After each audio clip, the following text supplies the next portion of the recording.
تصرف صامويل إيتو، تصرف همجي عدواني صبياني من طرف لاعب هو أسطورة، كان لابد أن يكون القدوة ويعطي المثال للاعب وللمسير الذي يملك الشخصية ويملك الاسم.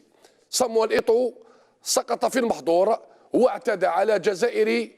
ذنب هذا الجزائري أنه دافع عن الجزائر وذكر اسم بكري قسمة، فطارت طائرة إيتو الذي تهجم عليه كالثور وضربه ضربا مبرحا في صورة مؤسفة للاعب هو أسطورة كروية إفريقية وأحد أساطير الكرة العالمية، وأيضا هو يملك صفة منصب رئيس الاتحادية الكاميرونية، المنتخب الذي شارك في هذا المونديال والمنتخب والبلد الذي يملك التقاليد في كرة القدم كيف لا، وهو الفريق أو المنتخب الإفريقي الوحيد آنذاك الذي تأهل إلى الدور ربع النهائي لكأس العالم. إيتو اعتذر وبعث عبر مواقع التواصل الاجتماعي رسالة اعتذار للجزائري ولكل الجزائريين عن هذا التصرف. هل هو الضغط الزائد الذي أصاب إيتو وجعله يسقط في المحظور، أم أن قضية بكري قسمة ستطال الرجل